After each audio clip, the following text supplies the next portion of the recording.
The Mary apparition, obviously, it's something that's been going on for a long time too. And when we look at the so-called holy apparitions of religious deities, things we see in the biblical texts, biblical art renderings, so Fatima, Međugorje, Lourdes, these, let's say, 3 locations where apparently Mary appeared in front of certain humans. Let's not pretend that these are some untouchable, sacred mysteries that happened for a fact. We need to know what really happened. We know what the story is. Let's detach ourselves emotionally and really find out. So a group of children claimed that a glowing being, an entity, came out of nowhere like a portal opening and appeared in front of them, called herself the Mother Mary, and delivered this cryptic, telepathic message, a series of peaceful messages. And instantly, without any evidence, investigations, without any critical thoughts, religious institutions rushed in and stamped it really as a divine, God-sent, and turned it into a global myth, largest tourist attractions, and we were forced, for all of us, to believe it at all costs. So I very respectfully ask, is it really true? What did the kids really see at these sites? Do they know what they saw? So nobody really wants to say these things out loud, but no one knows what these children saw and what the children do not know, or what they do know about dimensions and portals and entities and ETs. And did they see a silhouette of a woman? How do they know it's Mary? Like if we look at the site in Fatima and Međugorje or Lourdes, just to name these 3 sites, these were energetic silhouettes. That's exactly how they were described, energetic silhouettes. The children immediately concluded it's a religious figure, because that's all they knew. So these children, confronted by a phenomena they couldn't explain, that's really what it was. And of course, these were real events, but that entity, even if it was an entity, could have been anything. A spiritual being, an angelic type of archangel type, a ghostly presence, some parasitic entity, extraterrestrial, some being existing in some other dimension, or even an extraterrestrial interdimensional intelligence. The moment the church brands it as Mary, that's it. Immediately it's expected for everyone to worship it, for everyone to bow, to obey, to believe it right away. And this is really where the real problem begins, because emotional attachment to religious deities and worshiping religious deities, these biblical concepts kicks in. So people are very shy and hesitant and afraid, have fear and grief to say, oh my God, how can I judge Mary? We're not asking you to judge Mary, we're asking you to, generation of generation, understand that people are getting conditioned by religions to accept these stories as unquestionable truths. Not because they make sense or don't make sense, it's because people have no evidence and they're just saying, yeah, I'm going to believe it anyway. That's the problem. And because they're told to shut off their curiosity and swallow the narrative, I have a problem with that. People surrender their spiritual authority out of fear, guilt, conditioning, hesitancy to ask questions. They worship stories that they're too scared to question. They give away their energy, they piss away their energy, truly. Energy harvesting, that's what religions are. Men-made religions are radical prison systems, belief systems that are built on myth, stolen stories, mistranslations, and institutional type of control. And we see this in Bible, Torah, Quran, all these things. We have no idea who wrote these things. They're just stories, revised stories from ancient civilizations. And these are radical stories to fool humans, to dumb us down and imprison us and install fear at the same time with a whole lot of different overpromises. If you're a good boy, you'll be going to heaven and Jesus and God and angels will pat you on the back. They're disconnecting us from God because they're inserting themselves as the buffer. So just worship, worship, worship, worship. And people worship because they're afraid. So these myths of Lourdes, Fatima, Međugorje, these kind of stories survive because of that. Stop bowing to the stories is my advice, my point. Just because they're wrapped up, neatly wrapped up in this sacred, holy Vatican packaging. Stop letting fear dictate your life and your worldview. How about that? Don't instantly surrender your energy, surrender your power to whatever this religion label is. Whatever religious institution a label is or it says. Spirituality in general as spirituality is very powerful.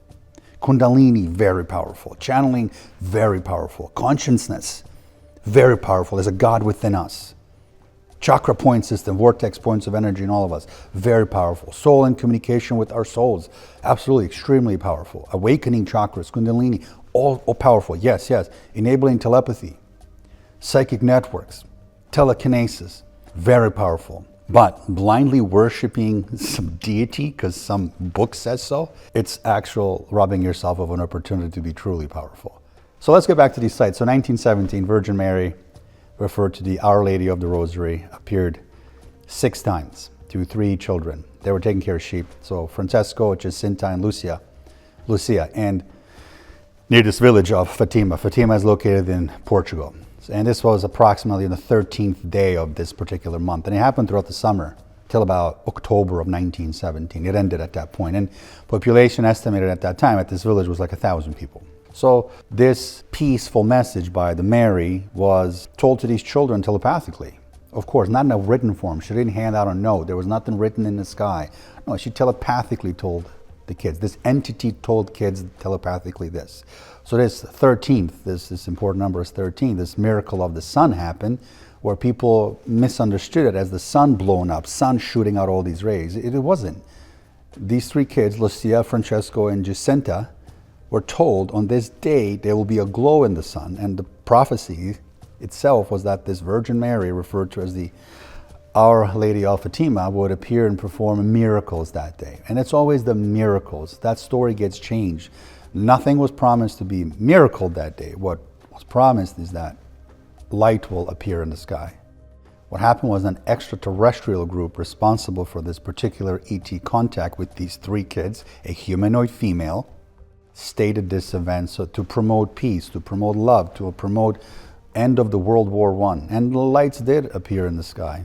That's the story about Fatima. This was just an entity that appeared in front of kids. And same thing with Međugorje. So city of Međugorje is in Bosnia and Herzegovina. Extremely popular place for the apparition of Mary. And this happened in 1981 to 6 kids, 6 little children of Croatian descent. Herzegovina, Croatian descent.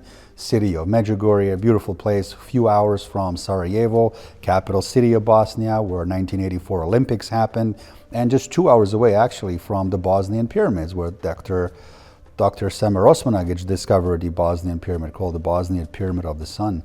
And I've shot some videos there with him. I have it on my YouTube channel. But anyway, the Međugorje region, it was just a village, undeveloped village. Pretty much no roads, no nothing, but it's a very religious Roman Catholic type of environment.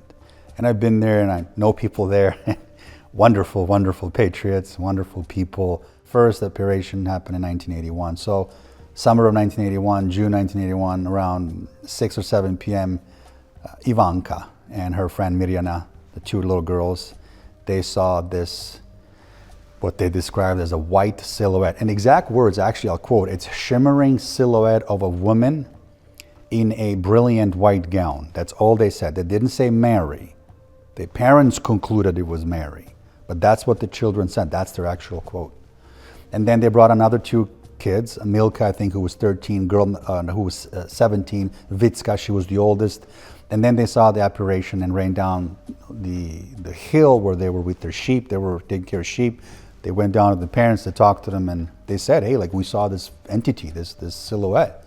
And they described her again, and I'll quote, they said, a young woman in her early 20s with blue eyes, black hair, and a crown of stars rotating around her head. And she was levitating. This entity was telepathic, but it sounded like music. Yeah, that's called a download, right? Telepathic download, right? So telepathy again was used here. No writing symbols, nothing like that. Telepathy was used. So that entity enabled third eye usage of audio and video, which was synced at the time, in order for the entity to tell the children what the entity wanted to say. So these are the actual statements by the children. So clearly what we see here is that this was an extraterrestrial that appeared in this dimension, so 3D reality, whether they were 4th density, 5th density, or 6th density entity, they opened the portal and simply manifested in the form of an avatar, not physical. This is why the children said entity was in a silhouette form, levitating. This was not physical. Mary in Međugorje or Fatima were not physical Marys. So that's misconception number 1. This was just a third eye usage of the children, really. It's not even worth going to my counterparts to ask these questions, but I did. As expected, obviously the answer came back that these were not biblical figures. What kids saw was an extraterrestrial, physical, humanoid, benevolent entity, and not to frighten the children. The entity scanned the children's consciousness and saw they're very strict Catholics.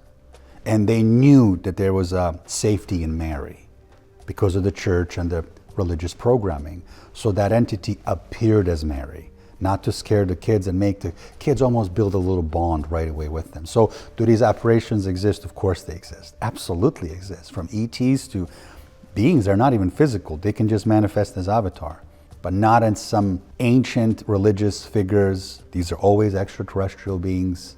And instead of worshiping them, I think it's very important, I want to suggest that we actually learn from these beings.